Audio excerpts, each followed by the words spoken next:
Can be a lucrative thing if you can register a domain and hold and wait for another Facebook to come. I think they paid $8 million to acquire fb.com. I think that's a huge conversation that I don't know how to help my viewer. What are the most frequently asked questions when it comes to domains? Yes. I think the one that I normally get a lot is that people say my name is already registered. So what do I do? My .com is no longer available. I appreciate you all. If you have questions, we'll put our email down here. If you have questions, Steve is a techie consultant. He has so much knowledge when it comes to websites, and online and digital marketing. And he's a certified coach. If you have someone, you want someone to help you in terms of your business, how do you put your business online, someone got your back. You are watching The Convo with Dr. Frida and James Wetu. Convo, encouraging conversation that matter. Today we're going to have a different topic. Not different because we've been having this kind of conversation. And we're going to be talking so much about putting your business online.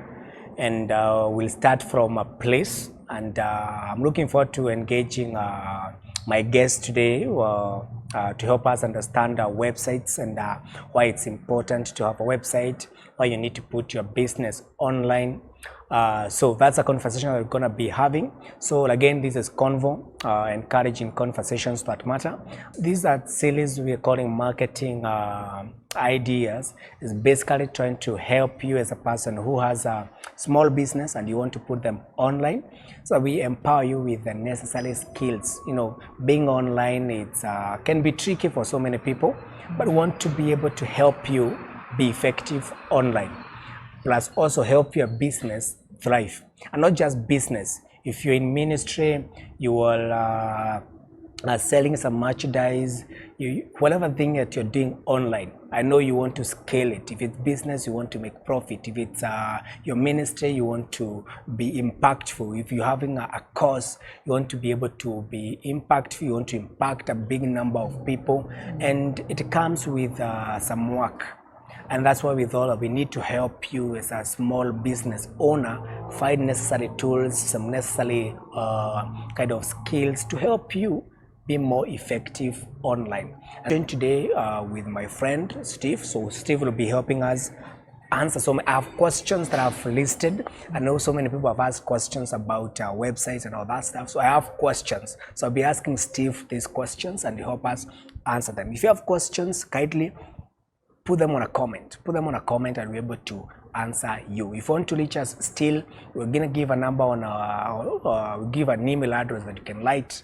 If you need more information about websites, you need information about why you need to be online, whether we take an audit for your business and tell you your business is worth, you need to be online. So I'm looking forward to this conversation, and my hope and my belief is that the conversation will be beneficial to you and you'll find it important. Without wasting so much time. Yes, James. Why do your business need a website? I think it goes without saying that we no longer exist in a, we no longer exist in a cocoon. Oh, sure. Yes. As in the advent of technology, and the ease of access of information, and so many people are connected online. So it no longer suffices for you to just have your local brick and mortar business. Oh, yeah.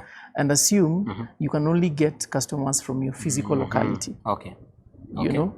So having a website is very important because now it expands your customer base, or rather it just expands your visibility, where more people can get to know about you, can get to know about your business, can get to know what you sell, And so we say nowadays your competitor is not your next door neighbor.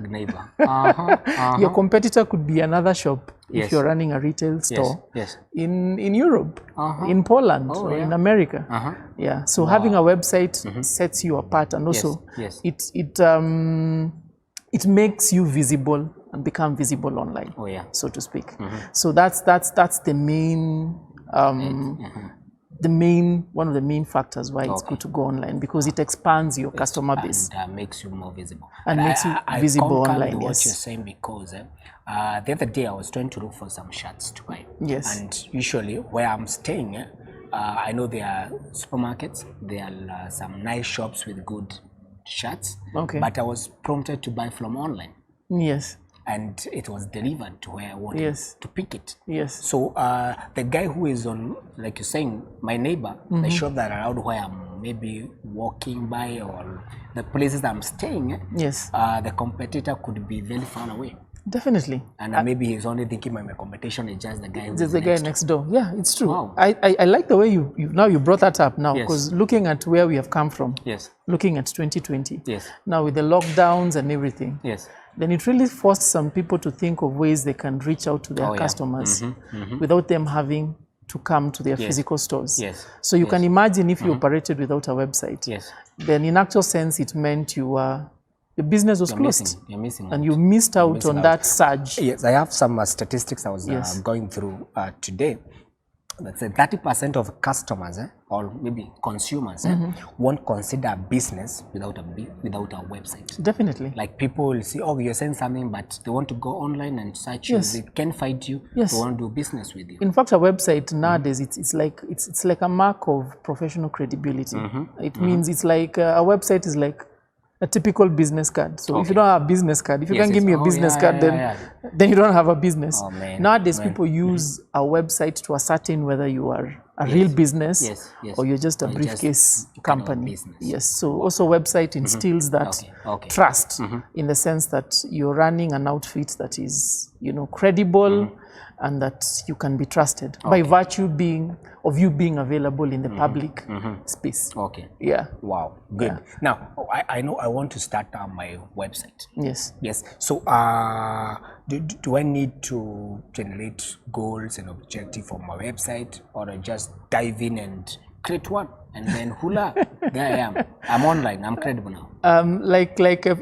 If our viewers and our listeners have been following our conversation, I think we are strong advocates of. Strategy, Strategy, of course. Yes. Strategy before tactics. Strategy is king. Yes. Yes. With business, because having a website is basically you're just setting up a marketing and a sales platform for your business. So it's very important to tie it to your business goals and understand then why do I need to have a website? Yes. So am I setting up a website because my competitor has one? Well, it might be a reason, but is it a good enough reason? So it actually has to boil down to how is it going to help you expand? How is it going to help you, reach a wider audience? Yes. As you talk about goals, you talk about things that you can actually measure and that you can track over time. Measure and track. And track over time so that you know whether it's working or not. So for most people, there are normally 3 objectives as to why they'll need to put up a website. And number 1, of course, is that creating exposure of your brand, of your business, of your product portfolio or the services that you're offering. Yes.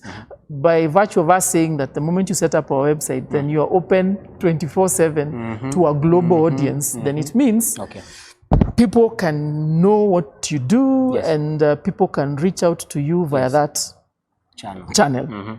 Yeah. So it's important that building brand awareness being one of the key goals for you setting up your website. Because that's also how you differentiate yourself from from your competitors. The other one is some people look to put up a website because you want to generate what we call leads. So leads and prospects, these are people who would be interested in your products and services. I think that's a word that when you talk about leads, it's someone who is out there, a potential customer, who might be interested in what you do. So it's like beckoning them. It's like beckoning them. Understand, when people come to your website, they either come directly to your website, what we call direct navigation. These are people either who already know your brand. So they'll go online and type, Safaricom, bidco.com, and they'll hop onto your website. So these people already know you. And then it tells you there's something specific they're looking for. you know, either they want to find out more information about a certain product or service, you know, or they want to contact someone where they can, you know, make an inquiry or lodge a complaint. So when people hop onto your website, this is something that they're searching for. So they're either looking to buy, they're looking to be informed, you know, they're looking to complain. Yes, yes. You know, others are just looking for the sake of, probably they're just doing research. Yeah, research. Yes. So all these people can fall within your, what you call your target audience. And it's very important for you to be able to, your website gives you an opportunity through which you can be able to capture their interest. Either by them filling a form. Yes. On the website. So if they're filling a product form or they're downloading a brochure, then it tells it's someone who is interested, you know. And by asking them to leave their information, either their phone number or their email address, you can reach out to them later and follow up on that request that they had previously placed. Wow. So you know, another thing that the website now helps generate yes, leads. so it helps you generate leads. Okay. It starts, you know, it starts the conversation towards someone purchasing, procuring, yes, purchasing and buying your products. Okay. Yes. Wow. Yeah. Good. Yeah, the last one I think I mentioned about 3 goals. The other one, of course, is to increase sales. You know, depending on the type of website you're setting up, there are different types of websites. So you can have an informational website where you just give information about your company and what your services and products are. So that's more or less like a brochure. We call them brochure websites. Or you can have a fully fledged online shop where you're actually selling merchandise off your website. You know, so for a shop that actually sells stuff, then they're looking to generate sales. They're looking to sell. And now they've created the entire end-to-end experience, shopping experience, where you go, you can have a look at their product catalog, you know, items that you're interested in, you can drop them in the shopping cart, and you can eventually check out and pay via M-Pesa or which other payment method. And you can have the goods actually get delivered, assuming if it's a physical good, if it's a digital good, you can download automatically upon purchase. And I know all of us have that kind of experience with some of the online marketplaces. Online marketing places. Yes. Good. Amazing. Now, we have now our website. Yes. And we are trying to think, how do you ensure that everything is targeted, right? You've mentioned this. Yes. About target market. So how do you ensure that the website that you're creating is able to reach your target market? Oh yeah, is first of all just drilling down to getting to understand who is your ideal customer. Your ideal customer, you know. So who is your ideal customer? And you can get to know that by profiling your existing customers. That is if you've been in business. You know. You can get to identify from your competitors if you have competitors. You know, you can go on their website and study and get to know who purchase from these people, because these are more likely the same people who would buy your products and so on and so forth. So we always say your target audience is like the foundation of your marketing strategy. So you must know who your ideal customer is. Who are they? Where do they hang out online? Where do they hang out offline? How do they like being communicated to? You know, what are their pain points? And how will your product or service address those challenges or pain points they have? So that really informs on the nature of the website. When you talk about the messaging, because they actually read something off your website. So as they land on your homepage or your landing page for that matter, do you communicate the problem that they are having just to make them glued and read more? You know? Or is your website just, as in it appeals and it speaks to everyone? Which it doesn't, which is not, normally it's not the best case scenario, especially so if you're in business. You'd always want to speak to your ideal customer. And by doing that, you save yourself a lot of, you know, back and forth. People don't like going online. If they can't make out in 3 seconds what you're trying to sell or what you're trying to,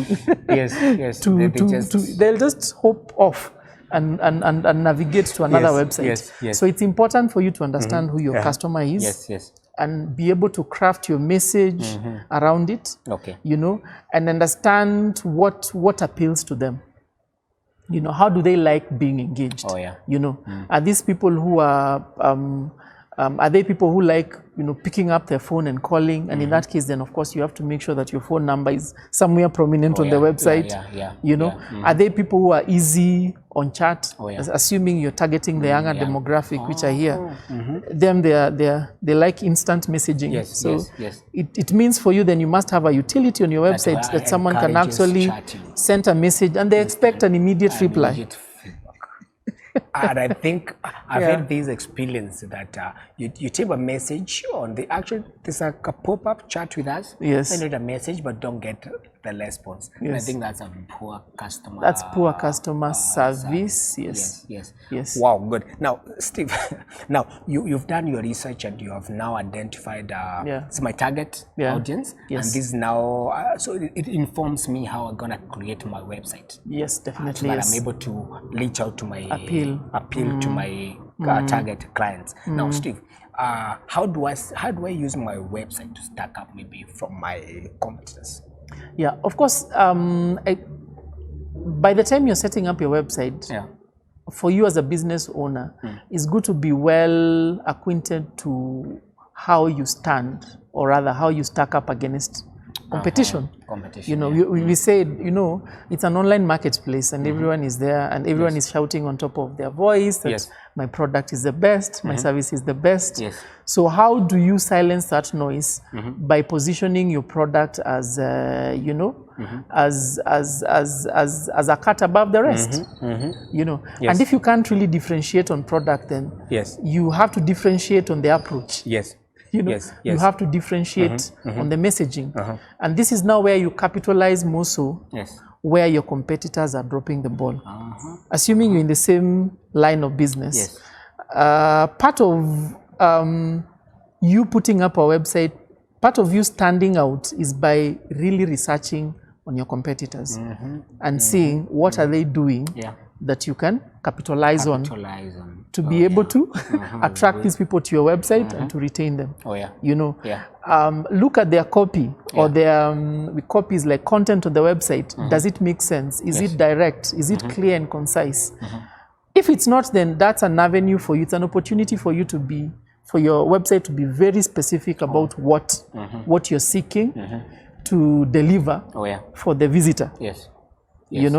So by trying to differentiate yourself by how your website looks, by your messaging, and by, as we said earlier, probably for this, your dominant competitors that have been there for a long time, you realize maybe they're very unresponsive when it comes to. So it's always good to test, even go to their website and request a chat and see how fast they respond. They're gonna do.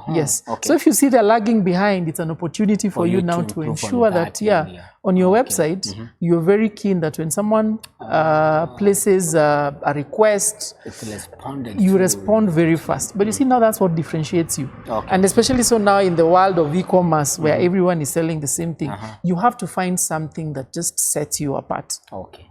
Yes, and that thing that sets you apart can be your product, meaning if it's an innovative product, or it can be your messaging. You can differentiate yourself based on messaging. And all these things, as we said, are informed by your customer, profile. And Steve, I think that's why so many people shy away from websites. They don't see the need because they create a website. There's no activities happening on that website, and so there's no response, there's no communication coming from the website, so they kind of give up on the website. The thing is because they didn't take time to do their research, to understand who am I going to reach out, and now I think that's what makes so many businesses shy away from website because maybe they have gone to a competitor's website.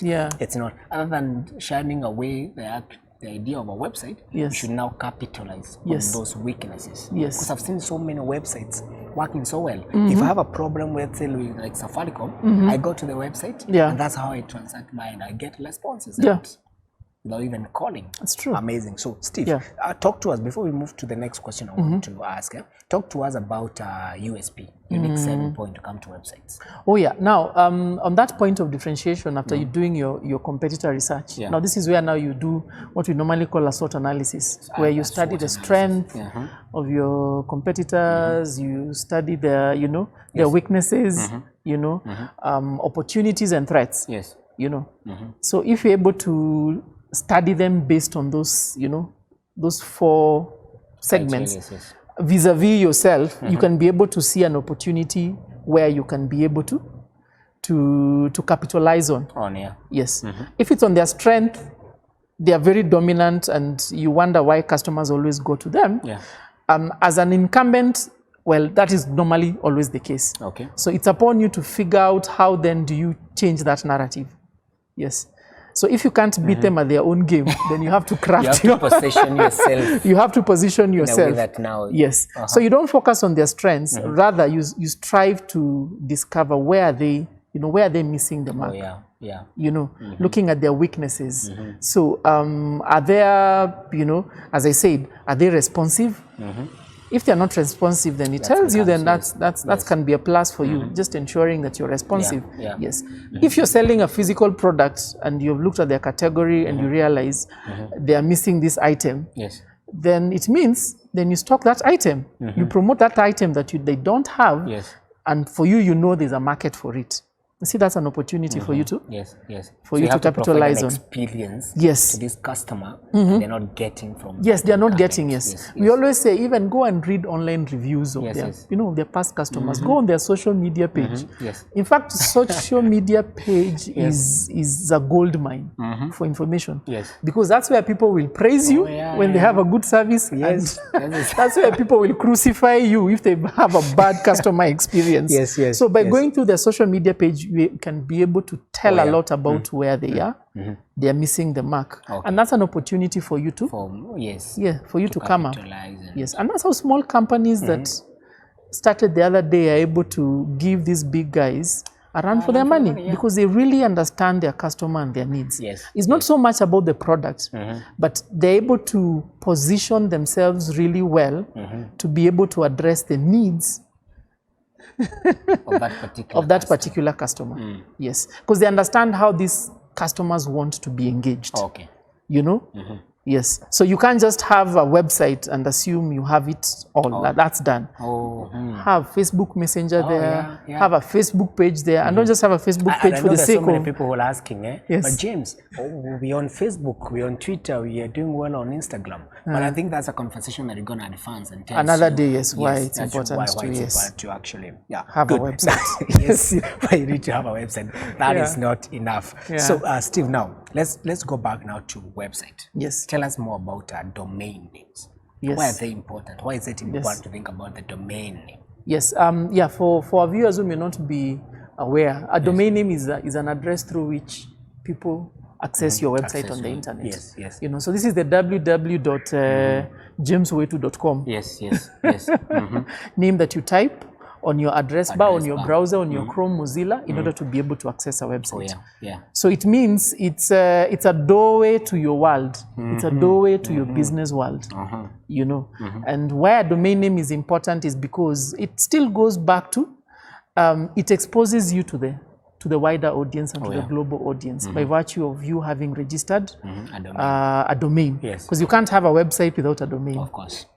So I always tell people a domain is like your post office address. You can't get mail, like physical mail, snail mail, without having a PO box address where you go to the poster and then they give you a key to your box where they place your physical mail. So that's it. So that PO box 5980, that's my postal address. No, the 5980 is equivalent to the www. For example, websoftdevelopment.com. So it's important to have a name, and this name you can capitalize on it, of course, to also build your brand. So when you, by virtue of registering that name, you're also further building and enhancing your brand, whether it's your corporate brand or your consumer brand. So it's important to register a name that is representative of your brand. Let's say, for example, which company can we use? Let's use websoftdevelopment.com. Now, let me use one that most people are familiar with. let's look at an FMCG, like let's use Brookside. Okay. I think we're both familiar Yes, with Brookside. Sure. So there are people who know who Brookside is, you know. So for them, they know if I go to brookside.com or brookside.co.ke, then I land on the corporate website for Brookside. Yes. But Brookside is an F&B company. They process milk and they have a variety of brands. Yes. They have Tuzo, they have Ilara, they have Delamere, they have a wide, and for each one of them, they also have, you call them SKUs. Yes. Yes, so for a company like Brookside, then it means it's very important for them to be able to secure their corporate brand. That is a domain name that is consistent with their corporate brand, and also domain names that are consistent with their consumer brands. What people know them for. You know, there are people who buy Tuzo and Ilara, and they're like, no, this is not Brookside. Oh, yeah. You know, it's because for them, the brand is Ilara and Tuzo. So that's what they know. Oh, yeah. So as Brookside, you'll drop the ball if you don't register your brand name, because you're missing out a lot on a name that people are already aware. Okay. And now nowadays, people are tech savvy, and the first place where they go to is Google when they want to search here. Yeah. So having secured those names is very important. Yes. Now, coming to the Google now that I've mentioned, having a domain name registered for you to have a website, it also gives you a vote in as far as you being easily found on Google search. You know, so your domain name also carries a lot of weight in your ranking in search results. So when people go search you, and most people search you, the keywords they use are your brand keywords. Oh, yeah. Of course, yes. That's true. So the name of your company or the name of your brand. Oh, yeah. Yes. So it's always good to secure those properties as domain names. And if you don't have that, the capacity to be able to develop a website for each one of those brands, you can direct them to one single website.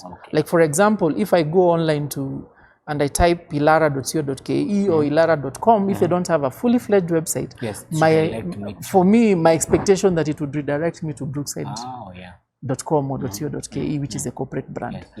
So that's why a domain name is important. Of course, also it instills a lot of professional credibility, you know, that you are known, as opposed to these other businesses or companies that don't have a web address. Yes. Oh, amazing. Steve. That's a lot of information. Yes. That's a lot of information. But now, how do I choose my domain? What guides me in terms factors do you consider? Yes. As we said, choose a domain that is congruent to your brand name, to your corporate brand, and to your consumer brand. So don't just go for any generic name. Well, you can go for a generic name once you've already secured your brand name, because you don't want someone else to register that name and masquerade as you. You know, or a competitor to register the name. Because now they understand that so many people are online, and for you to be online, then you need to have a website. Of course, You know, for you to be easily found on Google, then it means you need to have a website. You know, so it's important that for me, that's number one consideration. So register a name that is in tandem to your brand name or your company name, and it's also part of securing your intellectual property, because that's your intellectual property, be it a copyright or be it a trademark. So that's number one consideration. Number two consideration, of course, you want a name that people can easily relate and remember. So make it short, make it simple, make it concise. Yes. Don't make it ambiguous. In the sense that, you know, the way people they mix English and Swahili. You know, so then it means you would lose out a lot on direct navigation. When people expect you to have a website by knowing you as Brookside.co.ke or Brookside.com, but now your Brookside doesn't have a K, it has a C. You understand? So always register a name that is consistent with what people know you. What's on your marketing collateral? What's on your business card? You know, so that it's congruent. So you don't become ambiguous. Yes, you don't become ambiguous. So don't use names that it's really hard for you to spell. Because if they misspell it, they land on someone else's website, assuming it's a known name, it's a popular name. The other consideration, of course, is don't use hyphens. Because with domain names, you can use it. I think it's the only special character, a hyphen. A hyphen. Yes. Okay. So don't use hyphens because people also don't, like I know one, a major brand. I don't know whether they still use like KQ. Oh. Kenya Airways, they used to have a hyphen. So I always wondered why. So Kenya hyphen Airways. I don't know whether that's changed. Okay. Yes, but don't use a hyphen because people don't expect there to be a hyphen. Yes, yes.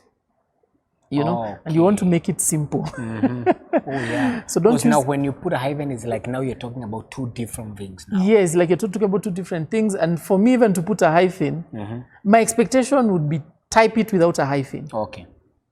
So let that be what you call the primary domain. Let me be found on that. Okay. Yes. The other thing also is consideration. Ensure that you register. Now with domains, there are different what you call domain extensions. Okay. So we have .com, .net, Okay.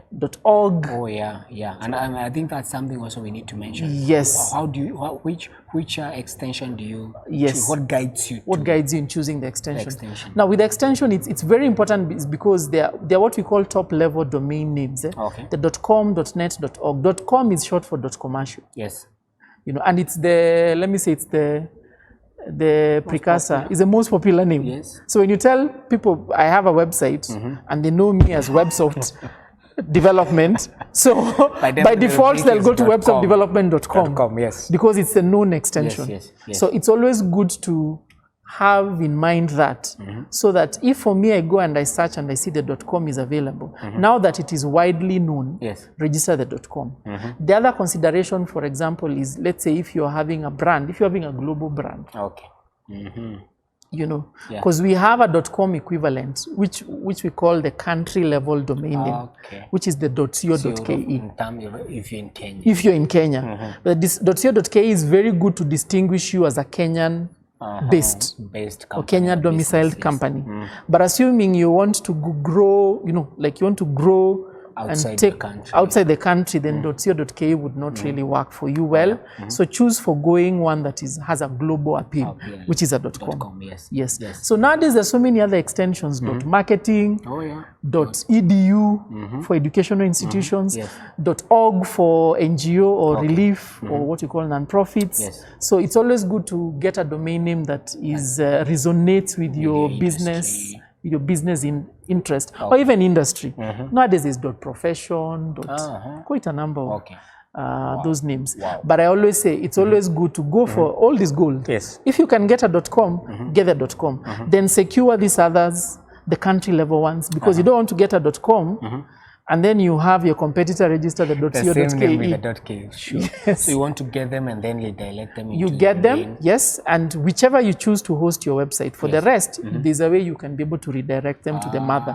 And by that, you secure your intellectual property and you secure your brand. Yes. Amazing. Wow. Now, Steve, I know you've been in this industry for some time now. Yes, James. And maybe to help my viewer, what are the most frequently asked questions when it comes to domains? Yes. I think the one that I normally get a lot is that people say, my name is already registered. So what do I do? My .com is no longer available. Understanding that .com was among the very first domain extensions. So most names, most popular good names are already registered. Yes. They're already taken. So and that's why they thought of having country level domain extensions to make more names available. Because assuming websoftdevelopment.com is taken, no one else can have it. Sure. So meaning for the rest, they have to choose a different extension. So by expanding that, by introducing country level domain names, yes, you can secure a domain name that is representative of your brand or of your trademark and so on and so forth. So I normally tell people if .com is taken, look for the .co.ke country level equivalent or any other relevant domain extension that can still enable you to go online. Technically, they all function the same. By the way, there's no big difference. It's just the appeal. It's just the appeal that you want to create. Okay. So that's normally one of the most frequently, and for some, by the way, just tying into that, they say, I'm a Kenyan-based company and I'm properly registered, but someone else has registered mycompany.co.ke. So how do I go about it? So in that case, if you have the company duly registered and the business, you own the trademark or the copyright, then you can lodge a complaint with the relevant authority, so that that name is given, because it's intellectual property. Yes. So if you have proof to show that you had registered the company and someone is, do you call it contravening or is infringing on your intellectual property, there's due process. There's a process you can follow with the relevant authority, so that either they can assign you the name or they can prevent the other person from using that name if you're in the same business. Yes. Others are like, okay, so I understand if I have to register a domain, I'll own it, but why do I have to keep on paying it, paying for it every year? I think that's and it's mine. Relevant questions. Why do I have to pay every year? So once you register a domain, it's not permanently yours. Let me take you back to the example that I shared earlier, a post office box. It's only yours provided you renew. If you fail to renew, they'll assign it to someone else. So the same applies. So minimum year of registration is normally 1 year, but you can register up to 10 years. I know for some .coms you can register up to 10 years upfront. I think for .co.ke you can do up to 5 years upfront. Yes. So you have to keep on. You have to keep on renewing for you to use it. If you don't renew, then it will be it will expire. And then it will be brought back to the market, and someone else can buy. Someone else can buy. Yes. Oh, there's something else I wanted to mention. I've just remembered. You might go online and find the name is already registered. But someone is offering it for sale. That's something I want to ask. For TIF now, someone realizes I'm just about to register a business, and then goes behind me, register that domain as his. Is that ethical? What happens there? Well, it borders on the unethical, but these are just opportunistic people who they see an opportunity and because it's allowed. They're domain brokerage companies. They buy domains en masse, and they resell the domains for a profit. Yes. So for most of them, they buy to resell, of course, at a premium. Yes. So if you still feel it's something that infringes on your corporate, you can raise a complaint. Yes. And you can have it assigned to you, or you can raise the amount and have the name. Assuming you're very keen on building your brand. If you feel this brand, you don't want it to be watered down by someone else, you can choose to invest and buy it. You know, but the moment you buy it now, you can renew it at the recommended retail price, not the premium price. Yes. Amazing. Cool. I think we have so many questions, but then maybe I just ask you 2 questions, then we cut this off. Now, tell me, what are the indicative costs when it comes to buying domains? What are the costs I have to undergo? Most domains they trade from 1,000 shillings, even 500. That's cheap. Especially so for .co.ke, they have made them very readily available, affordable, and accessible to the public. By virtue of them being cheap. I think 580. There are times when these what you call domain registrars, they run those offers. Where people register domains at a very attractive price. Because even for them, their focus is having these names adopted and used. Yes. So from 500 shillings for a .co.ke to as high as $15 for a .com. You know, some may be higher depending also on the as I said, they are normally premium domains. You know, like those premium names. Like more so generic names, like pets, like you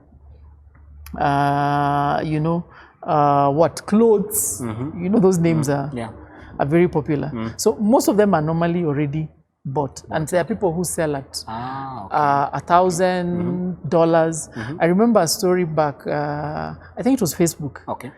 I had Facebook paid close to $8 million to acquire FB.com. FB.com. So you see, it can be a lucrative thing if you can register a domain and hold and wait for another Facebook to come. I think they paid $8 million to acquire FB.com. I think that's a huge conversation that I don't know how far. I will check out how much that conversation has gone. Yes. If there are people who have been duped into that or look at that. I think that's a good conversation. Yeah. I want to ask you the last question. Yes, James. Now, I've come to you. You've helped me buy the domain. Yeah. Now, is that the website now? Well, that's step one. That's step one. That's just step one. A website. Yes. So a domain name, as I said, is just an address. Yes. That address needs to be mapped to something. It needs to point somewhere now where people can see your website, and also you can start using your company or your business emails. Because understand, if I register jameswetu.com as a domain name, then I'll have my website as www.jameswetu.com. Yes. But as I can also open an email address, info@jameswetu.com. Yes, sure. So armed with a domain name registered, one thing it assures you is that no one else can use it now, because it's already registered. So it's like you've reserved the name. Yes, but now for you to activate it so that you can publish a website or run your company emails, you need to host it. There's something called hosting. Yes. So hosting is where now you allocate space to your domain name so that you can be able to save. Just think of it like disk space online on the internet, where you can save your website files and where your email messages will be saved. So in layman's term, that's what hosting So what we're talking about here is the website will also give you ability to send and receive emails. Yes. But now what you're saying is hosting it. Yes. You're taking out your address. Yes. And now creating a space somewhere online. Yes.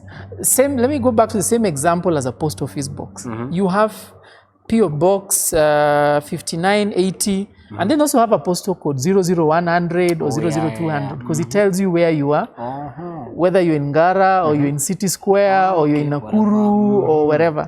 You see what it tells you with the postal code. When Posta receives that letter, they know where to route this email. Yes. So once it gets to 00100, which I think is City Square, they need to know which box will it go to. In my case, it's 5980. So 5980 is the box where my files, my mails, my mail envelopes are placed. Same thing with hosting. Your web address is your number. Your home. Your hosting is your box. Hosting is now the box. Your box. The box where you put your website files, the box where your emails are stored online. I hope you're for not you confusing to access you by hosting and all that stuff. Yeah. But Steve, I hope so not. I want us to add here. Is there anything that you want to add? Maybe you just say something to my viewer. Oh yeah. I think for me, one thing I'm really pretty upbeat about this series that we've started today, Marketing Ideas, and what we really endeavor to do is journey with you on this journey of you owning your own website. So you've started, we are starting very basic, from the bottom up, yes. by telling you why it's important to have a website. I think we'll delve more on that later.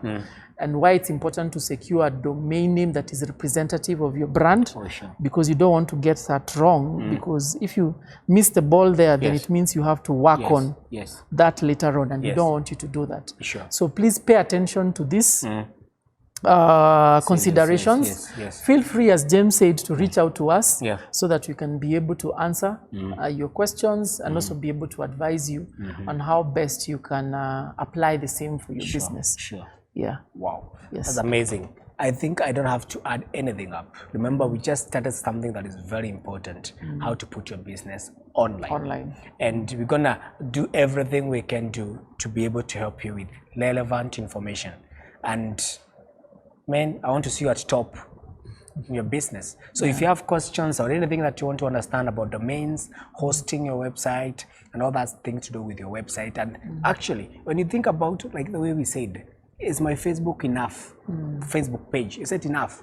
Is my Instagram enough? It's not enough, and we tell you why as we progress. So you are watching The Convo with Dr. Frida and James Wetu. Convo, encouraging conversation that matter.